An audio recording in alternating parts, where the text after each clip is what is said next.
اللہ کے رسول کے دور میں بیت المال تھا اور بیت المال کا سسٹم مساجد سے تھا۔ تو دوستو آج ہم یہ بھول گئے کہ مسجدیں کس وجہ سے بنی تھی۔ تبھی آپ دیکھتے ہیں کہ آج مسلمان کے لیے نماز چھوڑنا بھی بڑا آسان ہو گیا۔ وہ یہ دیکھ رہا ہے کہ میرے مسئلے کا حل تجارت میں ہے، اسے یہ نہیں نظر آ رہا کہ میرے مسئلے کا حل نماز میں ہے۔ تو مسجد میں ورک شاپس رکھی جائیں، بچوں کے لیے ورک شاپس، ان کی تربیت کے لیے ورک شاپ، جو لڑکیاں میرڈ ہیں ان کے لیے ورک شاپ، پیرنٹس کے لیے ورک شاپ، اور ایسی ہی workshop day by day رکھی جائیں۔ اب کیا ہے کہ جمعے میں ایک بیان ہو گیا، لوگوں نے وہ سن لیا، کسی نے سنا کسی نے نہیں سنا، بس بھیڑ چال چلے جا رہے ہیں۔ جمعے سے جمعے کچھ تبدیلی آنی چاہیے، اور وہ جب آئے گی جب ہم ایک ماحول بنائیں گے۔ اس وقت ماحول کریٹ کرنے کی ضرورت ہے، ماحول بنانے کی ضرورت ہے۔ اب جو پریشانیاں آ رہی ہیں، حالات آ رہے ہیں، وہ اس وجہ سے آ رہے ہیں کہ ہمارے پاس ماحول نہیں ہے۔ اگر کوئی حادثہ پیش آ جائے تو کوئی سوسائٹی، کوئی تنظیم ایسی نہیں ہے جو سب کو کلیکٹ کر سکے، سب تک پیغام پہنچا سکے، سب تک نوٹیفیکیشن پہنچا سکے۔ کوئی رہبر ایسا نہیں ہے جس کی کمان کے پیچھے پوری امت مسلمہ چل سکے۔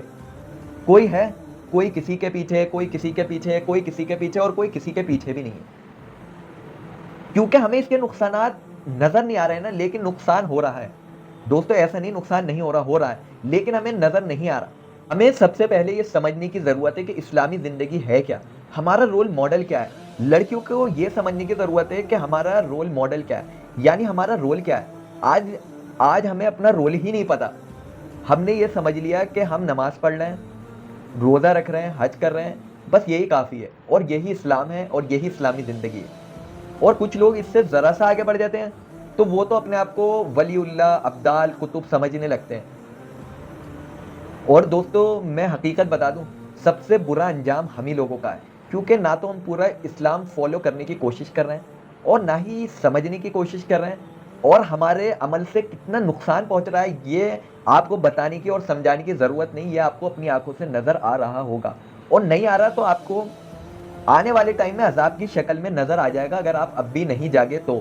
آج ہماری بہن کو، ہماری بیٹی کو، ہماری عورتوں کو یہ نہیں پتا کہ گھر کیسے چلایا جاتا ہے، انہیں یہ نہیں پتا کہ سماج میں جیا کیسے جاتا ہے، پردے کی کیا اہمیت ہے، ہمیں کیا پڑھنا ہے، کیونکہ ان بیچاریوں کو گائیڈنس نہیں ملی۔ اور جو مرد ہیں وہ بھی اپنا فرض بھول گئے۔ صحابہ کے دور میں صحابہ اللہ کے رسول صلی اللہ علیہ وسلم سے دین سیکھتے تھے، اور خود سیکھ کر اپنی عورتوں کو سکھاتے تھے، اپنے بچوں کو سکھاتے تھے۔ تبھی آپ دیکھیے مسجد نبوی کی زندگی کتنی خوشگوار تھی، کتنا سکون تھا۔ آج ہم سے سکون رخصت ہوتا جا رہا ہے۔ یہ وقت ہمارا آج بھی لگ رہا ہے، آج ہمارا وقت لگ رہا ہے گھر کے مسائل میں، اسپتالوں میں، بچہ کہیں لڑ کر آ گیا اس کو سولو کرانے میں، طلاقوں میں۔ لگ تو آج بھی رہا ہے وقت، لیکن ہم سمجھ نہیں رہے۔ جب آپ اپنا وقت صحیح کام میں، صحیح مقصد میں، صحیح مینجمنٹ بنانے میں نہیں لگاؤ گے تو آپ کا وقت غلط جگہوں میں، ایکسیڈنٹ میں، چلانوں میں، اور یعنی بزنس برباد ہو گیا، کسی کی دکان نہیں چل رہی، الٹے سیدھے جگہوں پر پیسے لگ رہے ہیں، زمینوں کے جھگڑے، ان سب جگہوں پر لگیں گے۔ یہ کام اکیلا انسان نہیں کر سکتا، میں کرنا چاہوں نہیں کر سکتا، مجھے بھی ایک ٹیم کی ضرورت ہے، اور انشاءاللہ ہم وہ ٹیم بنانے میں کامیاب ہوں گے، اور اپنی مساجد کو ہم اس وقت کم سے کم نہیں 12 گھنٹے اپنی مساجد کو آباد کریں۔ دیکھیں آباد تو 24 گھنٹے کریں گے۔ آج گرودوارے 24 گھنٹے چل رہے ہیں، وہاں پر کھانا 24 گھنٹے کھلایا جا رہا ہے، سونے کا بھی انتظام ہے۔ ہم بھول گئے۔ اب میں آپ کو بتاتا ہوں وَأَقِیمُوا الصَّلَاةَ وَآتُوا الزَّکَاةَ کی کیا تفسیر ہے۔ عام طور پر ہم اس کے نماز کو کیسے لیتے ہیں کہ اقیم الصلاۃ کا مطلب ہے کہ نماز پڑھو اور زکوٰۃ دو۔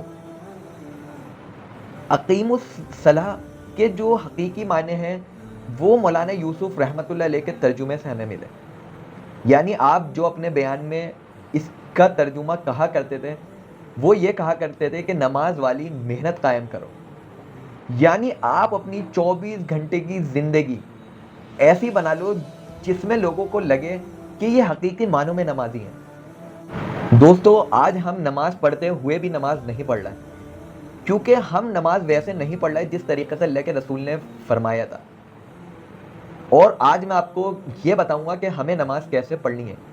شاہ ولی اللہ محدث دہلوی رحمۃ اللہ علیہ نے وَأَقِیمُوا الصَّلَاةَ وَآتُوا الزَّکَاةَ کی تفسیر میں اپنا قلم توڑ دیا، اور آپ نے کیا لکھا کہ مساجد میں مسافروں کے رہنے کا انتظام ہو، مساجد میں لوگوں کی تربیت کا انتظام ہو، مساجد میں بیماروں کی خیر خواہی مجاز پرسی کا انتظام ہو، مساجد میں اللہ کے رسول کی سنتوں کا تذکرہ ہو۔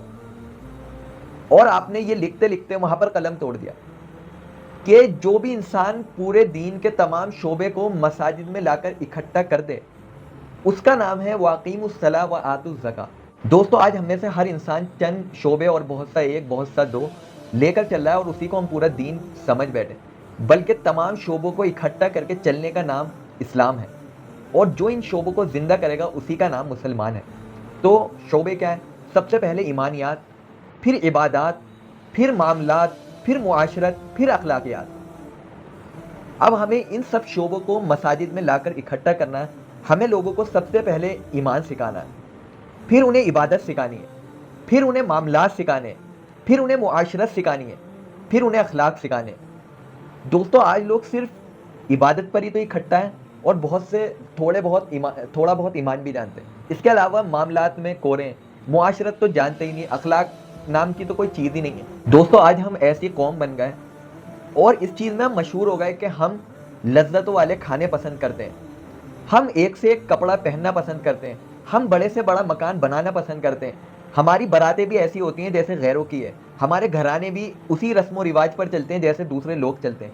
تو ہمارے ساتھ بھی اللہ وہی سلوک کر رہا ہے جو اللہ کو دوسری قوموں کے ساتھ کرنا تھا، جو باطل پوجا کرنے والے تھے، جو شیطان کی نصیحت پر چلنے والے تھے، آج وہی عذاب ہمیں مل رہا ہے اور ہم یہ سوچ ہی نہیں رہے کہ یہ ہماری بدعمالیوں کا صلہ ہے، ہم یہ سوچ ہی نہیں رہے۔ اور جو لوگ اب بھی اپنی آنکھیں نہیں کھول رہے ہیں نا، تو اللہ انہیں دنیا اور آخرت میں دونوں جگہ رسوا کر کر رکھ دے گا۔ ایک بزرگ فرمایا کرتے تھے کہ تم جتنا بھی چاہے غفلت میں زندگی گزار لو، تم جتنا چاہے لذتوں میں زندگی گزار لو، تم جتنا چاہے گناہوں میں زندگی گزار لو، اگر جیتے جی اللہ نے تمہیں جہنم کی آگ کا مزہ نہ چکھا دیا تو میرا نام بدل کے رکھ دینا۔ آج آپ دیکھیں کہ بچے ہمارے کتنے بیمار ہو رہے ہیں، آج ہماری نسلوں میں شوگر سرحد کر گئی، شوگر عام ہو گئی، کینسر عام ہو گیا، مسلمانوں سے اسپتال بھرے پڑے۔ دیکھیں میری ان سے شکایت نہیں ہے جو دوسری قومیں، میں تو صرف اپنی قوم کے حالات بتا رہا ہوں کہ یہ بیماریوں کا ملنا، مصیبتوں کا ملنا، عذاب کا ملنا، یہ ہماری بدعمالیوں کا صلہ ہے، اور یہ ظالم حکمران بھی ہمارے اعمال ہیں، جیسے تمہارے اعمال ویسے تمہارے حکمران۔ تم اپنے اعمال ٹھیک کر لو، میں تمہارے حکمران ٹھیک کر لوں گا، تم خود بدل جاؤ، میں تمہارے حالات بدل دوں گا۔ دوستو باطل ہمیں نقصان پہنچا ہی نہیں سکتا، اگر وہ ہمیں نقصان پہنچا رہا ہے تو یہ ہمارے برے اعمال کی وجہ سے پہنچا رہا۔ جس دن ہم اپنی مساجد کو آباد کر لیں گے اس دن اللہ اس ملک کو، ہمارے معاشرے کو، ہمارے سماج کو، ہمارے لوگوں کو سکون سے آباد کر دے گا، غنی کر دے گا، پریشانیوں سے نجات دے دے گا۔ دوستو سب سے پہلے ہمیں مسجد کو آباد کرنا ہے اور اس کو ایسے چلانا ہے جیسے کہ اللہ کے رسول صلی اللہ علیہ وسلم ہمیں بتا کر گئے۔ ایک ایک سنت کی پابندی خود بھی کرنی ہے، اپنے گھر والوں کو بھی کروانی ہے، اپنی زندگی میں حقیقی اسلام کو لانا ہے۔ جب صحابہ اللہ کے رسول صلی اللہ علیہ وسلم کے لائے ہوئے دین پر چلے تو اللہ نے اونٹ والوں سے حکومت کروائی۔ اب آپ کہیں گے اونٹ والا کیسے کہہ دیا؟ حضرت عمر بن خطاب رضی اللہ عنہ ایک مرتبہ ایک وادی سے گزر رہے تھے، پہاڑوں سے گزر رہے تھے، آپ ایک جگہ پر رک گئے، آپ کے جو پیچھے لاؤ لشکر چل رہا تھا اس میں سے ایک صحابی نکل کر آئے اور فرمایا امیر المومنین آپ اس جگہ پر کیوں رک گئے؟ حضرت عمر رضی اللہ عنہ نے فرمایا کہ میرے بھائی میں یہاں پر پہلے بھی آیا کرتا تھا اونٹ چرانے کے لیے، اور جب میں واپس شام میں گھر جایا کرتا تھا تو میرے والد خطاب مجھ سے فرمایا کرتے تھے کہ اے عمر تو اونٹ چرانا بھی ٹھیک سے نہیں جانتا، تو دنیا میں کرے گا کیا؟ اور آج اس اسلام کی برکت سے، اس دین کی برکت سے، اس ایمان کی برکت سے اللہ اس عمر سے حکومت کروا رہا۔ حضرت عمر کی آدھی دنیا پر حکومت تھی، 22 لاکھ مربع میل کی سلطنت تھی آپ کی، اور آپ کی زندگی کیسی تھی؟ بڑی سادگی بھری، بڑی قربانی والی، پیوند کے کپڑوں میں بیت المقدس فتح کر لیا۔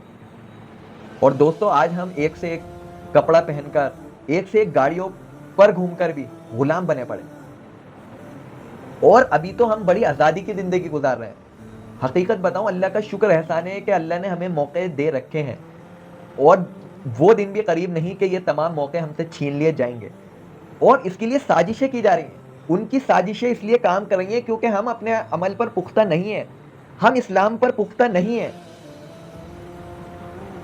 آج دیکھ رہے ہیں کہ کیسی طاقتیں ہم پر حکومت کر رہی ہیں، یہ لائق ہی نہیں تھے حکومت کرنے کے۔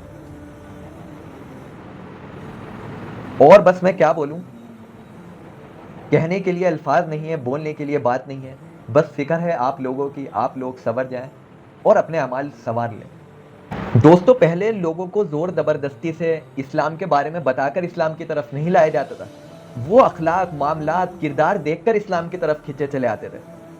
آج جو لوگ اسلام کو برا کہہ رہے ہیں نا، وہ صرف ہمارے اعمال کی وجہ سے کہہ رہے ہیں۔ ہمارا عمل اتنا بگڑ گیا، ہمارے معاملات اتنے بگڑ گئے اور ہم اتنی غفلت بھری زندگی گزار رہے ہیں کہ ہم نے اسلام کو بدنام کروانے کی ٹھان لی، اور جتنا اسلام بدنام دوسری قومیں کر رہی ہیں نا، اس سے زیادہ ہم لوگ کر رہے ہیں۔ وہ لوگ کہہ کر رہے ہیں، ہم لوگ عمل سے کر رہے ہیں۔ مولانا الیاس رحمۃ اللہ علیہ فرمایا کرتے تھے کہ دین کو نقصان کبھی بھی دوسری قوموں کی وجہ سے نہیں ہوگا، کافر کی وجہ سے نہیں ہوگا۔ اسلام کو جو نقصان ہوگا وہ ہمیشہ مسلمانوں کی وجہ سے ہوگا، کیونکہ وہ اس کو اپنائے گا ہی نہیں۔ یہ کہتے وہ ہیں جو کرتے نہیں، اور کرتے وہ ہیں جس بات کا حکم ہی نہیں ہوا۔ ہمارا دوستو جو طرز عمل ہے وہ یہی کہہ رہا ہے۔ آج جیسا اسلام ہم اپنائے ہوئے ہیں نا، ایسا اسلام فرعون کے لیے بھی اپنانا بڑا آسان تھا، ایسا اسلام ابو جہل کے لیے بھی اپنانا بڑا آسان تھا۔ نماز بھی ہم دنیا دکھاوے کے لیے پڑھ رہے ہیں، اور دنیا دکھاوے کی میں اس لیے کہہ رہا ہوں، جیسی نمازیں ہم پڑھ رہے ہیں یہ نماز ہمیں بدل نہیں رہی، تو اس کا مطلب وہ خلوص، وہ اخلاص، وہ توجہ، وہ شذو خضوع ہماری نماز کے اندر نہیں ہے۔ اور یہ کیسے پتہ لگتا ہے کہ ہم صرف مسجد میں تو مسلمان نظر آتے ہیں، لیکن آپ ہمارے گھر دیکھیں گے تو ایک سے ایک ٹائلس لگی ہوئی ہوں گی۔ پڑوسی کے حقوق ہم بھول چکے ہیں، ہمیں پتہ ہی نہیں کہ پڑوسی کس حال میں رہ رہا ہے، اس کے پاس کھانے کے لیے ہے یا نہیں، اس کی بچی پریشان تو نہیں ہے، اس کی بچی کے رشتے نہیں ہو رہے، کس وجہ سے نہیں ہو رہا ہے، اور ہم کیا تعاون کر سکتے ہیں۔ کتنے بچے ایسے ہیں جنہیں صحیح سے ایجوکیشن اس وجہ سے نہیں مل پا رہی کہ ان کے ماں باپ کے پاس کاپی پینسل خریدنے کے پیسے نہیں ہیں۔ ہمیں یہ نہیں پتا کہ ہماری گلی میں، ہمارے محلے میں، ہمارے علاقے میں کتنے لوگ بے روزگار ہیں جنہیں ہم روزگار دے سکتے ہیں، جن کے لیے ہم جن کے روزگار لگوانے کے لیے ہم کوششیں کر سکتے ہیں، ہمیں نہیں پتا۔ کتنے لوگ ایسے ہیں جو نمازیں چھوڑ رہے ہیں، اور نمازیں کس وجہ سے چھوڑ رہے ہیں، کبھی ہم نے جاننے کی کوشش کری؟ دوستوں، نہ میں نے جاننے کی کوشش کری اور نہ آپ نے۔ ہمیں ان سب چیزوں پر آنا پڑے گا، تبھی ہم اسلام کے سچے ترجمان بنیں گے، اور ہمارے عمل سے لوگوں کو پتہ لگے گا کہ اسلام ہر کسی کی خیر خواہی کا نام ہے، ہر تنگ دل کی تنگ دلی دور کرنے کا نام ہے۔